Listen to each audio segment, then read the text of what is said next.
Hello and welcome. In this video, we're going to take a look at another variant of the area problem. But this time around, we're going to be looking at the area bounded by multiple curves. These curves could be in the form of a function, or they might be an implicit curve. And we could think about area as being kind of our main goal. Area should be a positive value that you can shade in that region. But this could be applied to other applications as well, where, if these are functions that represent the rate of change of some quantity, then you can think about each little unit of area maybe being a net change. So this could be applied to other sort of concepts as well. But let's focus on area.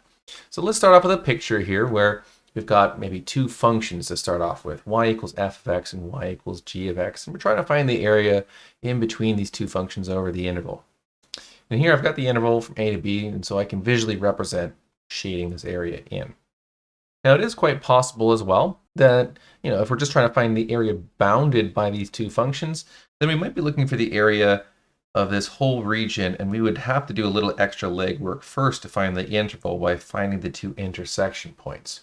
If we can find the intersection points, then of course we can essentially just move A to the proper point for that left intersection point and move B to the proper coordinate for the right-hand intersection point. And it would look like this. So regardless of whether you're given an interval or if you're just trying to find the area between two functions and that's simply just bounded by only those functions, it's the same sort of process. So here, what I would maybe think about is applying the techniques of finding area under a function but above the x-axis, and that would be breaking up this interval from a to b into small little chunks with little tiny width delta x. And then we could think about a nice shape such as a rectangle and approximate the area. Well, this rectangle that I've just drawn here, to try to estimate the proper height of that rectangle, we're going to need to know 2 points. We'll need to know a point on the blue curve, and we'll need to know a point on the red curve. We can attain both of those points by picking a value of x. Now that value of x can be anything in that little subinterval. We tend to call that value xi star. It's a different x in each of the intervals, but we tend to go with right or left or midpoints very easily. And then from there we can formulate a Riemann sum. The height of the rectangle is going to be f of xi star minus g of xi star. And then we'll take that height of the rectangle and multiply by the width of each rectangle, which is delta x. And then we can add up all of the different rectangles, and that's where we're going to get our Riemann sum from. Now, of course, we're pretty much over that whole sort of system of finding area. We don't really want to continue using Riemann sums. So we know that when we take the limit as n goes to infinity, that this is the definition of a definite integral. And we have the definite integral of f of x minus g of x integrated over the interval from a to b. Okay, now one small little thing to worry about here is what happens if the interval is specified. We want to find area between functions. And what if I take this b and I shift that value over to here? In terms of an area problem, I want area to be positive. And now if I have rectangles over here, then each of those rectangles to find the height should be g minus f and not the other way around. So I'd actually have to break this up into possible multiple integrals to ensure that I always get positive. And in certain intervals, I might have f minus g, and in some intervals, I might have g minus f. In general, if we want to always have positive area, we're just going to define this as being the absolute value of f minus g. And in intervals where f minus g is negative, then we'll have a separate integral for that interval and just have g minus f. Now, if you think about it, this is essentially the same as finding the total area under a curve from a to b. If we wanted to just find the area under a curve f of x over an interval, just think of g of x as being y equals 0. This is the x-axis, and you get the exact same equation. So it's just a little bit of an extension. Instead of finding the area bounded by the x-axis in a function, now we can find the area bounded by two functions. All right, well, let's try a quick example. Let's see if we can find the area of the region bounded by these two curves, y equals 5 minus 2x squared and y equals 6x minus 3. Now the good news is these are fairly basic shapes. One is a parabola opening downward and one is a straight line, so you could probably sketch this. And you could guess where the vertex is going to be for this parabola as well, since It is simply just taking the graph of y equal x squared, it's shifting it up by 5, but stretching it by 2. So it's going to be opening downward, but it's going to be opening downward right along the y-axis. So it might be useful to sketch the general shapes, even if it isn't perfectly drawn, just to get an idea of what this region looks like. Shaded in here, we're trying to find the area below that parabola and above the line. And it's a little bit easy to tell that because if you have x equals 0, then you have y equals 5 for the parabola, but you have y equals -3 for the line. So it kind of tells you which is above the other. And well, we're going to need to find these intersection points. That's part of the job here. That way we have an interval for x. Well, let's say that's going to go from a to b somewhere there. And it might be also a good idea to take a look at rectangles. This is really not necessary to draw that rectangle other than the fact it's very useful to figure out how we set up the integral. So to get the intersection point, let's set these two equations equal to each other. By setting them equal to each other, we get a quadratic.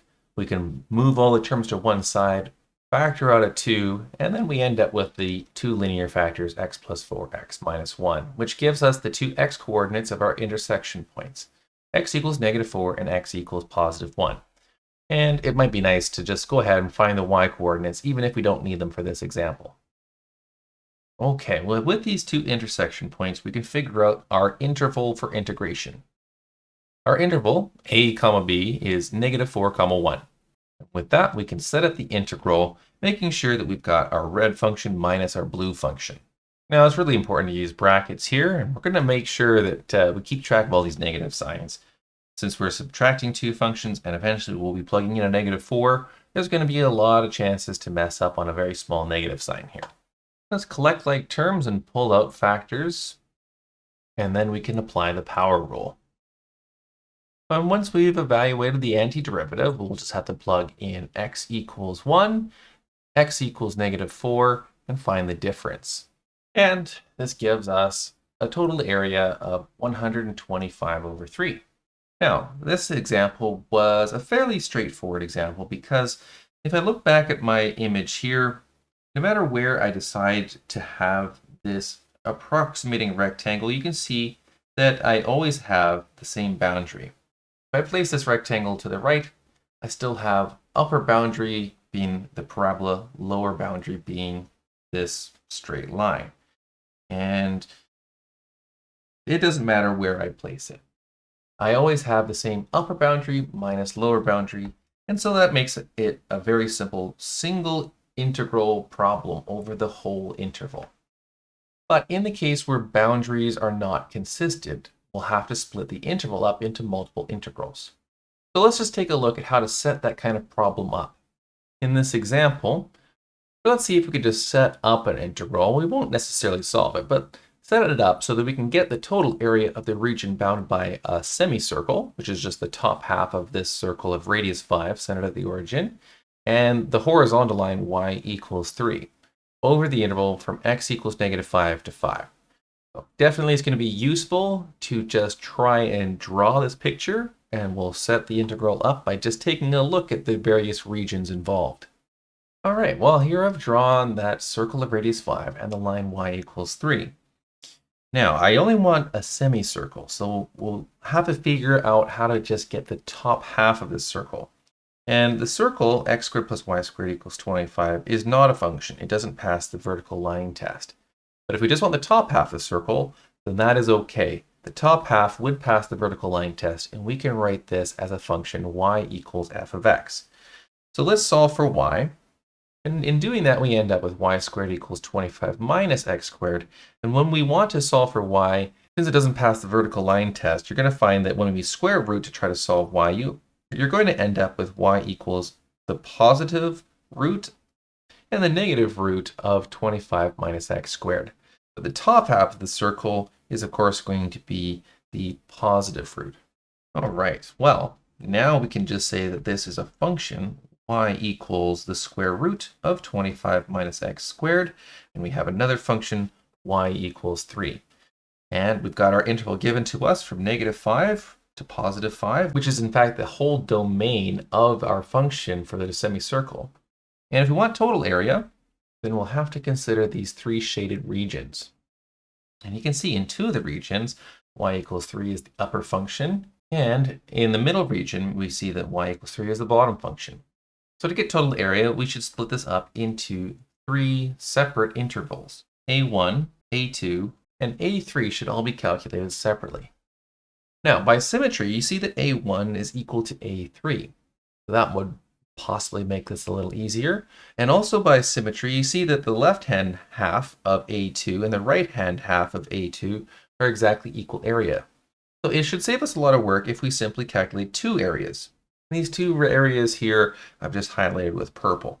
We can find those two regions and double our answer. So we just need to find an intersection point where these two functions cross each other. So when y equals 3, what is our x value going to be? Well, we'll plug y equals 3 into the function y equals root 25 minus x squared. Let's solve that for x, and we get x is equal to plus or minus 4. Well, if we're only going to be finding areas in the first quadrant, then we need to use x equals positive 4. So we'll set this up and make sure that when we find area, we need to take twice the area in the first quadrant. Okay, so area A2 in the first quadrant, we need to integrate from 0 to 4, and we're going to have the semicircle minus the horizontal line. Now, for area A3 in the first quadrant, we need to have the area under y equals 3 and above y equals root 25 minus x squared. And that is going to be from x equals 4 to 5. And once we have evaluated both those integrals, then we can double it by symmetry to get the other areas in quadrant 2. Now we don't have to evaluate these two integrals, but we have set up a way to find the area of this green region. Now, just so you know, unfortunately, this is not an integral that you can just use substitution for in the traditional sense. You'd have to use a very special trigonometric substitution to evaluate this. And that is how we're going to end up finding that areas of circular objects like that usually involve pi. That's because of some nice trigonometric substitutions we'll put in there, and that will change some of our bounds to end up involving radians. All right, now that we've taken a look at finding area using vertical rectangles along an interval for x, let's see what happens if we take some interesting curves that don't work well when we try to use vertical rectangles. In this picture, I've drawn two parabolas. However, they are opening left or right. They kind of look sideways to our traditional parabolas, which means as well that they're not functions of x. They don't pass the vertical line test. And that's your first sort of giveaway here that you're probably not going to be able to integrate using vertical rectangles. We want to find the region bounded by those two parabolas. This region shaded in green here. Let's see what would happen with various rectangles. If we wanted to use vertical rectangles, then if I put a vertical rectangle somewhere over in this region, the bottom of the rectangle would be defined by the blue curve, and the top of the rectangle would also be defined by this blue curve. And so that would mean that we would need to take this x equals y squared minus 3, and we'd have to split that into two functions for y. Okay, so we're integrating from y equals negative root x plus 3 to y equals positive root x plus 3. Not the worst thing. But then if we take this rectangle and we're to shift it a little bit further right, then the bottom boundary would be defined by the blue curve, and the top boundary would be defined by the red curve. Okay, well the red curve isn't a function, so the red curve would also have to be split into top and bottom halves. And you can see how this is going to become a bit of a challenge at this point in time. Solving for y is not going to be super easy because we have a quadratic with y squareds and y's in there. All right, you can see where this is already becoming a real nuisance, and it hasn't even finished yet. If I were to continue to move this rectangle further over along the whole interval for x, I'm going to find locations where the top and bottom boundaries are the top and bottom halves of this red parabola. So now I've got three different integrals because the boundaries keep changing, and I have a lot of really terrible integrals because look what I have to integrate. All of these terrible functions, y equals a function of x. So we're going to scrap all that, and we're going to turn our rectangle sideways. Now with the sideways rectangle, I'm going to be looking at an interval for y. So it's making more sense for me to start at the bottom here for low values of y and work my way up. And if I start with rectangles near the bottom of my interval, I have a left and right boundary. Okay, so instead of top and bottom, left and right, it would make sense to go larger value minus smaller value, right minus left. So I'll be integrating of the red function, x as a function of y, minus the blue function, x as a function of y. And then moving rectangles further along, I'm always still integrating red function of y minus blue function of y until I get to the top of my interval for y. Now I've got a very good idea of what I need to do here. I need to turn everything sideways. I need to find an interval for our y-axis, let's say maybe from C up to D, and I'll integrate with very small changes in y. You can think about this as being delta y, and my yi stars going from C to D. So the integral, I know I'm going to be having red function minus blue function, and that is right minus left instead of top minus bottom, but always just think larger value minus smaller value gives me a positive answer. And I need to just find my C and D. And that's much like before, in this case, just finding the intersection points of the two functions. Finding those intersection points, we get y equals minus 1 and y equals 3. I don't need the x coordinates for this particular intersection point, so I'll have -1 and 3. And then we can collect terms, factor out any common factors, and apply the power rule. And after applying the appropriate integration rules, we can plug in y equals 3 and y equals -1 from the fundamental theorem of calculus to evaluate the area. And this gives us a total area of 64/3. Well, I hope that gives you a general idea of how to treat the various different regions as either being a type where we want to integrate with x or a type where we integrate with y. A lot of it has to do as whether or not the curves are functions. If they are functions of the form y equals f of x, then you probably want to try integrating with respect to x. If the curves are functions x equals a function of y, then you probably want to integrate with respect to y. Now, if they're just curves in general, neither solved for x or for y explicitly, if they are just sort of an implicit curve, then you're going to have to do a little bit more analysis by looking at the different kinds of rectangles. You want to use vertical, you want to use horizontal. How many different integrals are you going to need to use to get the total area? If it turns out that the boundaries keep changing on you as you're using vertical rectangles, then maybe try using horizontal rectangles and work from bottom up with horizontal rectangles and see if that gives you fewer different integrals to use. You want to try to minimize the amount of work, and you want to try to come up with an integral that you can solve. Whatever is in your integrand had better be something that you can find the antiderivative of. And that's another little tip. If you're trying to see about how you integrate, I don't know, y equals ln x, and you can't remember how to find the antiderivative of ln x, well, instead of y equals ln x, why not use x equals e to the y, which is a much easier integral. Sometimes you just need to change one function to a function of the other variable, and it makes the integral a little easier. So keep that in mind. It's always good to have a little sketch and try some rectangles out before you just dive in to a nearly impossible integral worst case scenario. All right, well, thanks for watching. I'll see you in the next video.